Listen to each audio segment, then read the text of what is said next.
Teman-teman, kalau kita perhatikan ya, pondasi Ka'bah itu dikelilingi batu marmer berwarna putih yang disebut syazarwan.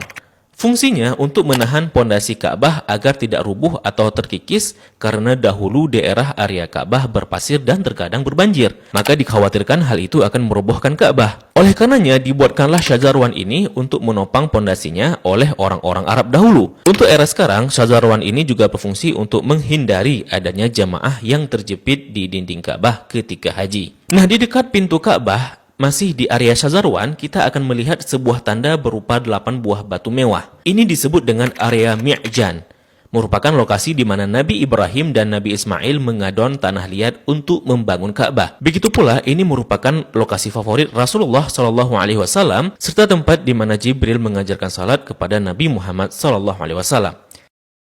Kain yang menyelimuti Ka'bah ini disebut dengan kiswah. Orang yang pertama kali menyelimuti Ka'bah dengan kiswah merupakan seorang raja dari Himyar yang bernama Tubba Abu Karb. Dahulu, orang-orang Arab menggantung syair-syair terbaik mereka di dinding Ka'bah sebagai bentuk kebanggaan budaya peradaban mereka dalam bidang sastra. Dan tahukah teman-teman, jika warna kiswah tidak selalu hitam.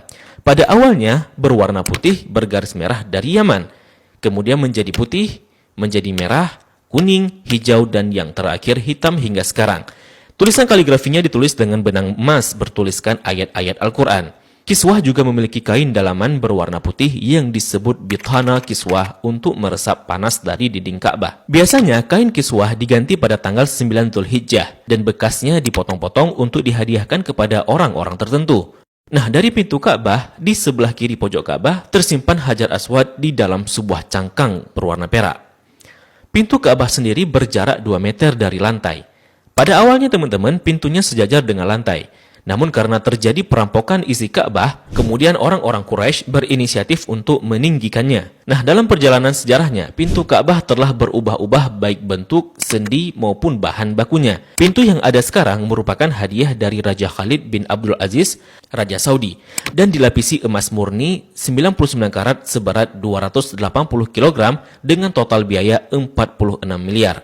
Dan itu dana dari tabungan Raja Khalid sendiri. Nah, pintu ini memiliki kunci dengan desain klasik dan secara turun-temurun sejak dahulu kala dipegang oleh keluarga keturunan Qusay bin Kilab bin Murrah. Dan pintu ini hanya dibuka 2 kali selama setahun, yakni pada awal bulan Sya'ban dan awal bulan Zulhijjah untuk dibersihkan. Dan untuk memasukinya diperlukan tangga portable. Dalam Ka'bah sendiri tidak memiliki lampu, sehingga ketika memasuki Ka'bah maka akan diterangi dengan penerangan dari luar.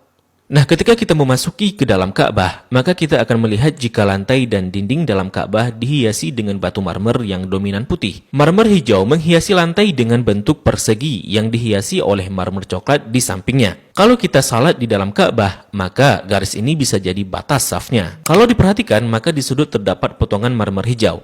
Ini sebagai tanda bahwa Rasulullah SAW melakukan salat di tempat ini saat memasuki Ka'bah. Begitu juga di bagian pojok dan dindingnya dihiasi 1, 2, 3 marmer hijau. Di bagian atas juga terlihat ada beberapa buah saluran udara yang didesain sedemikian rupa. Jika kita mengadah ke langit, maka kita akan melihat jika langit-langit Ka'bah dihiasi dengan kiswah berwarna hijau. Jika diperhatikan, maka terdapat tulisan Ya Manan yang artinya Maha Pemberi. Kemudian di bawahnya sebelah kanan bertuliskan Ya Dzal Jalali yang artinya yang memiliki keagungan.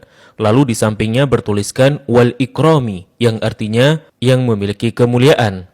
Di bawahnya tertulis penggalan surah Al-Baqarah ayat 144 yang berbunyi Qad nara taqalluba wajhika fis sama'i falanuwalliyannaka qiblatan tardaha fawalli wajhaka syatral masjidil haram. Kemudian di tengahnya bertuliskan kalimat tauhid La ilaha illallah Muhammadur Rasulullah. Dilanjutkan di bawahnya bertuliskan surah Ali Imran ayat 96 dengan bunyi Inna awwala baitin wudi'a lin-nasi lalladzi bi Bakkata mubarakan wa hudan lil alamin. Kalimat ini tertulis berulang-ulang hingga memenuhi dinding atas dan langit-langit Ka'bah. Di bagian atas terlihat jika langit-langit Ka'bah ada 3 penyangga yang kemudian ditopang oleh 3 tiang dari kayu dengan diameter 44 cm dengan jarak antara tiang 2 meter sekian. Tiang ini dihiasi dengan 6 hiasan cincin terbuat dari emas. Bagian bawah pondasi tiang berbentuk kotak yang besarnya dapat diduduki oleh orang dewasa. Orang yang pertama kali memasang tiang di dalam Ka'bah adalah Abdullah bin Zubair saat pertama kali memugar Ka'bah selepas wafatnya Rasulullah Sallallahu Alaihi Wasallam. Di bagian atas tergantung harta karun berupa kendi-kendi atau lentera kuno yang terbuat dari emas dan perak, merupakan hadiah dari pemimpin-pemimpin negeri Muslim pada masa lalu.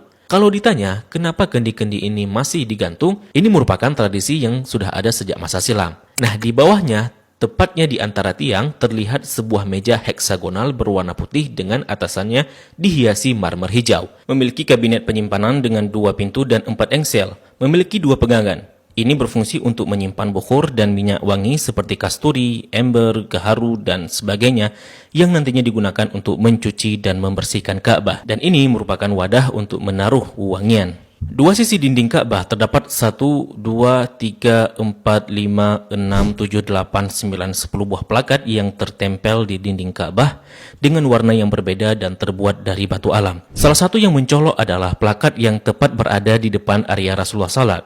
Plakat ini berisi kaligrafi dengan style kufik murabba yang tertulis La ilaha illallah Muhammadar Rasulullah. Selain itu juga ada plakat lain yang berisi maklumat mengenai renovasi Ka'bah oleh Raja Khalid bin Abdul Aziz. Sepertinya plakat lain juga berupa maklumat renovasi Ka'bah oleh pemimpin-pemimpin Muslim sebelumnya.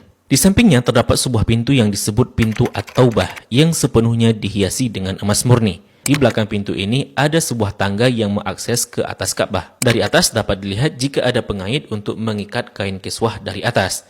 Dan bahkan kita bisa juga salat di atas Ka'bah. Jika Ka'bah tidak diselimuti kiswah, maka penampakannya akan seperti ini. Nah, kiswah Ka'bah akan diganti setahun sekali dan harganya mencapai 50 miliar dengan berat 650 kg. Kiswah juga berfungsi untuk menghindari dinding Ka'bah dari keretakan akibat panas matahari. Nah, inilah gambaran dari Ka'bah dan apa-apa saja yang ada di dalam Ka'bah.